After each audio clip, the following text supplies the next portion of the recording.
Beatrice, nyalo bedo ni skunde midake gi ema koro jopuonjre ol godo mamiyo gi koro kaluwore kod chike mager moket kacha kata gigo maseche moko de gigomba mar mondo mi giyudi ema seche moko ok giyude yo makare makoro kelo lieta e skunde makamagi. To nyalo bedo ni relationship e kind jopuonj gi jopuonjre winjo bede e yo machalo nade ahinya e boarding schools mondo kik wane ma seche makamagi ka wadhi mbele. Beatrice.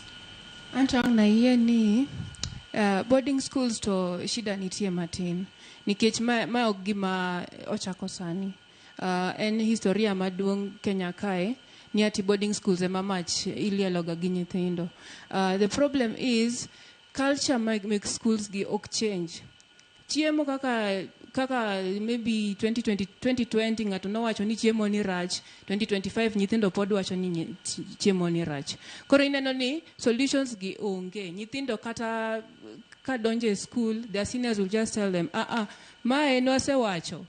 Un kata ka un gimioto mang'eny, gini kata kuwacho to raise concerns gi, onge kaka di bedo resolved. But even main issue be mar resources. Nikech wanyalo wacho ni skunde onego ne otim gik machal kamae, onego ne los chiemo maber, space onego ne obed mang'eny, lakini resources constraints to be nitie. Wang'eyo ni population ma students ose increase, resources make skunde gi ok increase in tandem with population ma koro gi absorb sani. So those constraints nitie as well, and those problems continue to be persistent. To the more now these things onge ngama resolve gi, students koro neno ni onge ngama winjo gi, but at the same time jopuonj be gin stuck, gi administrators gin stuck nikech gi absorb population, gi absorb pressure ma nokonego ni gikaw at that time. When it comes to relationship ma koro ipenjo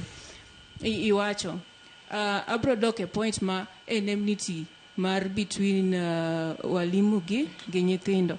Okane ka relationship ka gi manage mana maber makoro at least there is that openness ma nyithindo nyalo neno ni kae wanyalo approach japuonj machal kamae, tanyalo ng'ise gima chal kamae to onyalo winjowa. In negotiation nyaka ibed gi ng'at ma at least anaweza ongea na both sides onyalo winjo